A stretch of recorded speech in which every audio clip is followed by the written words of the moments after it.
काशी में पहली बार होगी मध्य क्षेत्रीय परिषद की बैठक। केंद्रीय गृह मंत्री अमित शाह करेंगे अध्यक्षता। 4 राज्यों के सीएम भी रहेंगे मौजूद।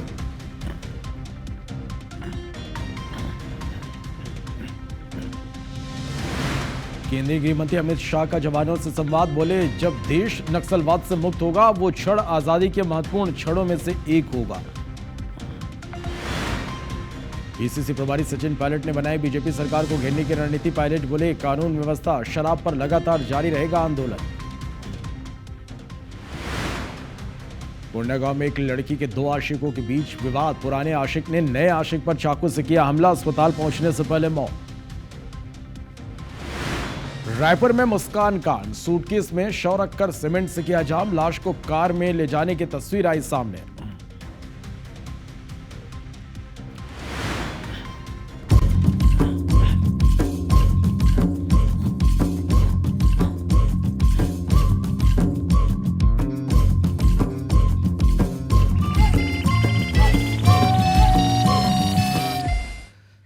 नमस्कार, गुड मॉर्निंग छत्तीसगढ़ में स्वागत है आप सभी का। आप देख रहे हैं एबीसी 24। मैं हूं आपके साथ श्रवण तंबोले। बुलेटिन की शुरुआत करते हैं बड़ी खबर के साथ। राजधानी रायपुर में दिल दहला देने वाली एक वारदात सामने आई। डीडी नगर थाना क्षेत्र के इंद्रप्रस्थ कॉलोनी इलाके में सूटकेस में एक लाश मिली जो 3 से 4 दिन पुरानी बताई जा रही है। शव के गले पर धारदार हथियार से हमला आकर हत्या किए जाने के संकेत मिले हैं। हत्यारों ने पहचान छिपाने के लिए शव को ट्रॉली बैग में भरकर ऊपर से सीमेंट का घोल डाल दिया, जिसके बाद उसे एक एल्युमिनियम की पेटी में भरकर सुनसान इलाके में फेंक दिया गया। अज्ञात युवक की हत्या इंद्रप्रस्थ कॉलोनी फेज 2 के LIG D 321 नंबर के फ्लैट में की गई। पड़ोसियों के मुताबिक यह फ्लैट कोरबा के नन्हे खान का है, जिसे उसने 19 जून को ही किराए पर दिया था। IBC 24 की पड़ताल में इस बात का खुलासा हुआ कि जब अज्ञात आरोपी सोमवार की सुबह तीसरे माले से ट्रंक उतार रहे थे तो तेज बदबू आई थी, जिसके बाद स्थानीय लोगों ने इसकी जानकारी पुलिस को दी। रायपुर क्राइम ब्रांच की टीम इस मामले की जांच कर रही है। इस दौरान दोपहर 3 बजे पुलिस को खबर मिली कि कॉलोनी के कुछ दूरी पर सुनसान इलाके में ट्रंक पड़ा हुआ है, जिससे तेज बदबू आ रही है। पुलिस की टीम ने जब इस पेटी को खोला तो लाश मिली। पुलिस फिलहाल CCTV और अन्य साक्ष्यों के आधार पर जांच में जुटी है। मौके का जायजा लिया हमारे संवाददाता तहसीन जैदी ने। राजधानी रायपुर के इंद्रप्रस्थ इलाके में हुई एक सनसनीखेज वारदात सामने आई है, जहां पे एक अज्ञात युवक की एक सूटकेस के अंदर उसकी लाश को रख के उसके ऊपर से सीमेंट डाली गई।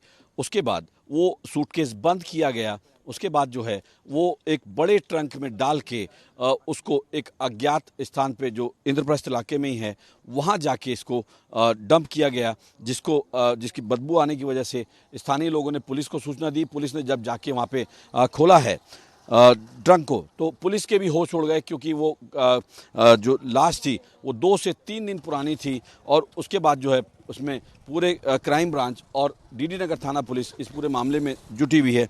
और सबसे पहला ब्रेक थ्रू IBC 24 ने अपने दर्शकों को इस बात का दिखाया। सोसाइटी के कुछ जो सम्रांत नागरिक हैं, हम उनसे बात करते हैं कि ये जो CCTV है कब का है। एक्चुअली CCTV है मॉर्निंग का, लगभग 9:51 के आसपास हम लोग को सूचना मिला। फिर हमने गार्ड से बातचीत किया। इन्वेस्टिगेशन से ये पता चला कि ये गाड़ी 9:51 47 सेकेंड में सुबह मॉर्निंग में यहाँ से निकली है गाड़ी। गार्ड से सब सूचना मिली तो फिर मैंने फोटोज़ वगैरह वीडियो वगैरह निकाल करके क्राइम ब्रांच को दिया। क्राइम ब्रांच ने फिर उसके ऊपर इन्वेस्टिगेशन स्टार्ट किया। एक बात बताइए कि इसमें ये जो गाड़ी है, क्या इससे पहले यहाँ पे आती थी या यहीं की है वो गाड़ी?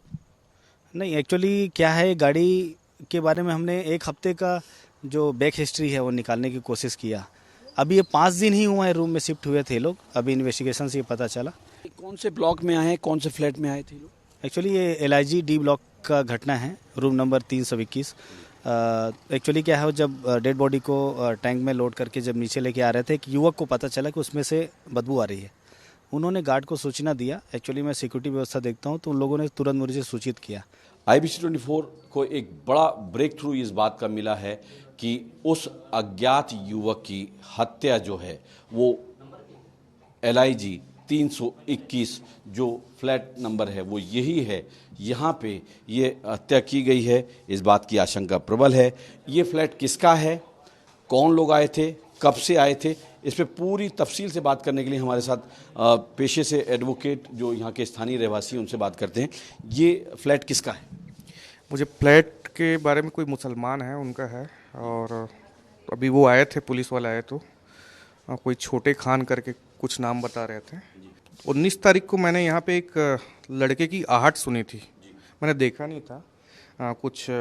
जब मैं अपना दरवाज़ा खोल रहा था, कोर्ट से आया मैं लगभग 6:30-7 बजे दूर कोर्ट से, तो दरवाज़ा खोल रहा था, आवाज़ इधर से आई तो झक के देखा मेरे को, लेकिन मैंने उसको पलट के नहीं देखा कौन है क्या है, क्या मतलब है मुझे उससे करके, लेकिन कोई था लड़का। और यहीं से ही वो ट्रंक निकला है, और ट्रंक में जब लाश निकली है तो अभी इस पूरे मामले की जो गुत्थी है वो पुलिस सुलझाने में जुटी है। फिलहाल अब देखने वाली बात यह है कि पुलिस इस पूरे मामले का कब तक खुलासा करती है। कैमरामैन लखन शर्मा के साथ तहसीन जैदी, IBC 24 रायपुर। मां और बड़ी खबर है बिलासपुर से, जहां मां और बेटे पर जानलेवा हमला हुआ है। घटना में मां बेटे को गंभीर चोट आई है। घायलों को सिम्स में रेफर किया गया है। रंजिश में इस वारदात को अंजाम देने की आशंका है। घटना के बाद से आरोपी फरार है। मस्तूरी थाना क्षेत्र के ग्राम खुदू भाटा का ये पूरा मामला है। तो बिलासपुर से ये बड़ी खबर है, मां और बेटे पर जानलेवा हमला किया गया। घटना में मां और बेटे को गंभीर चोट आई है। घायलों को सिम्स रेफर किया गया है। पुरानी रंजिश में इस वारदात को अंजाम देने की आशंका है। घटना के बाद से आरोपी फरार है। मस्तूरी थाना क्षेत्र के ग्राम खुदू भाटा का ये पूरा मामला है।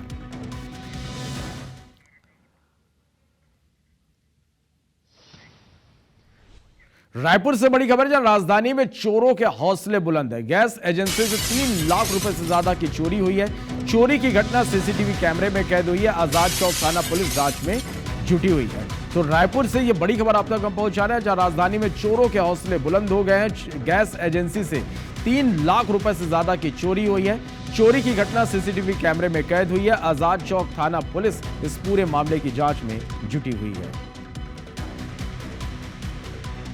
तो बड़ी खबर है अंबिकापुर रायपुर से, जहां राजधानी में देखिए किस तरह से जो चोर हैं उनके हौसले बुलंद हैं। गैस एजेंसी से 3 लाख रुपए से ज्यादा की इन्होंने चोरी कर ली, और ये जो पूरी घटना है चोरी की वो सीसीटीवी कैमरे में कैद हुई है।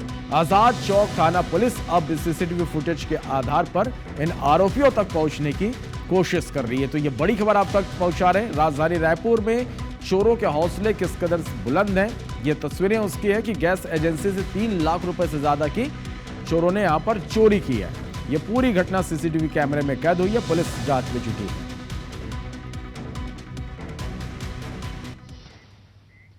कवर्धा में चेकिंग के दौरान पुलिस ने एक लग्जरी कार से 38 किलो चांदी जब्त की है, जिसकी कीमत लगभग 40 लाख रुपए बताई जा रही है। पुलिस के अनुसार कार में सवार 4 लोग आगरा से ग्वालियर होते हुए रायपुर जा रहे थे। इनमें से 3 रायपुर के हैं, जबकि एक व्यक्ति उत्तर प्रदेश का रहने वाला है। उन्होंने चांदी से संबंधित कोई वैध दस्तावेज नहीं दिए, जिसके बाद चारों को हिरासत में लेकर पूछताछ की जा रही है। बताया जा रहा है कि जब्त चांदी रायपुर के किसी व्यापारी का है। चिल्फी थाना चिल्फी में 38 किलो चांदी के साथ 4 लोग जो है वो हिरासत में लिए गए हैं, और चांदी का जो मूल्य है 40 लाख रुपए से अधिक है। मामले में जो है विस्तृत जांच और पूछताछ जारी है। पृथक से विस्तृत जानकारी दी जाएगी।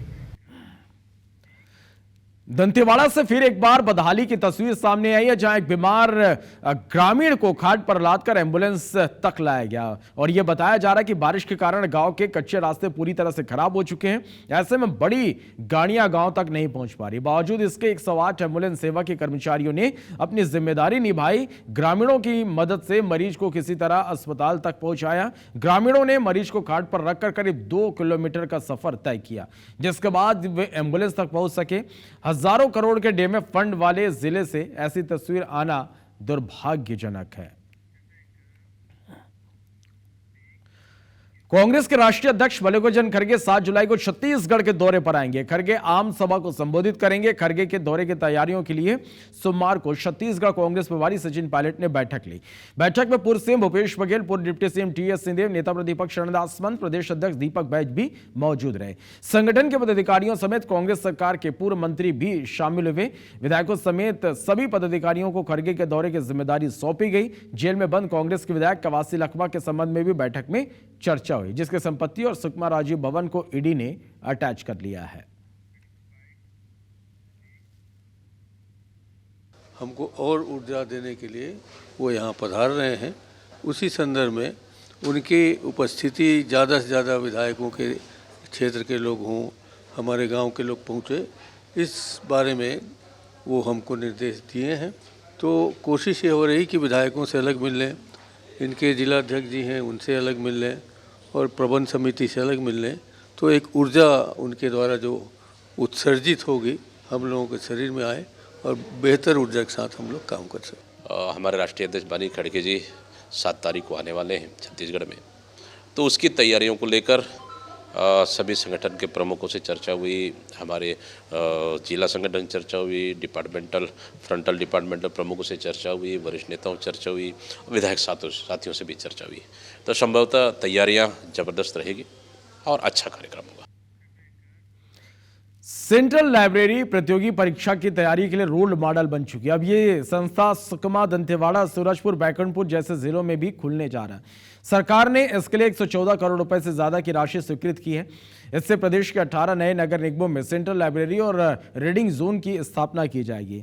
सेंट्रल लाइब्रेरी के खुलने से अब इन जिलों के बच्चों को भी बेहतर माहौल और सुविधाओं के साथ प्रतियोगी परीक्षाओं की तैयारियों का मौका मिल सकेगा।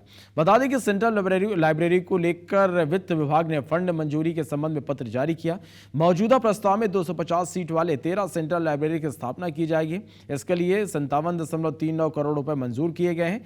500 सीटर वाले 5 सेंट्रल लाइब्रेरी भी बनेंगे। इसके लिए 57.11 करोड़ रुपए मंजूर किए गए हैं।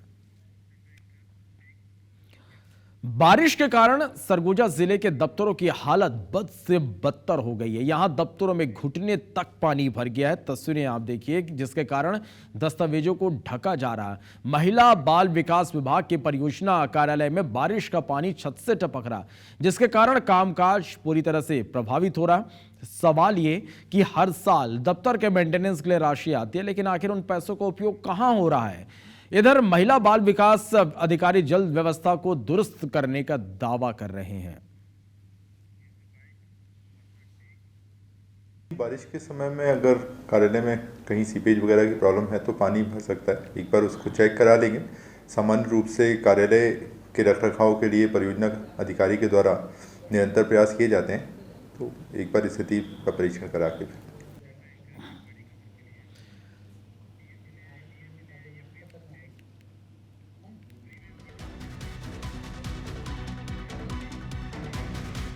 और इस बीच एक बड़ी खबर है धमतरी से, जहां बदमाशों के हौसले बुलंद हैं। बदमाशों ने चलती यात्री बस के सामने गुंडागर्दी की है। यात्री बस को रुकवाने की कोशिश हुई, ड्राइवर और कंडक्टर को धमकाया गया। बदमाशों का वीडियो वायरल हो रहा है। NH 30 छाती संबलपुर के पास की यह घटना है। तो धमतरी से यह बड़ी खबर आप तक पहुंचा रहा है, जब बदमाशों के हौसले यहां बुलंद हैं। बदमाशों ने चलती यात्री बस के सामने गुंडागर्दी की।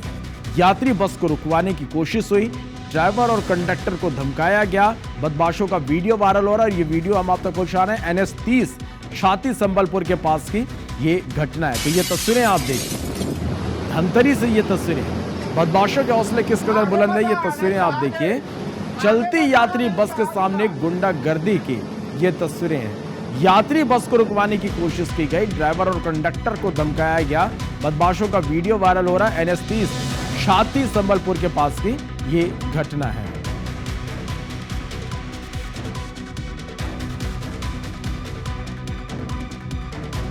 तो ये तस्वीरें देखिए, ये धमतरी में किस तरह से बदमाशों के हौसले बुलंद है। चलती यात्री बस को रुकवाने की ये कोशिश यहां पर करते हुए नजर आ रहे हैं। ड्राइवर और कंडक्टर को इन्होंने धमकाया है। बदमाशों का वीडियो वायरल हो रहा है।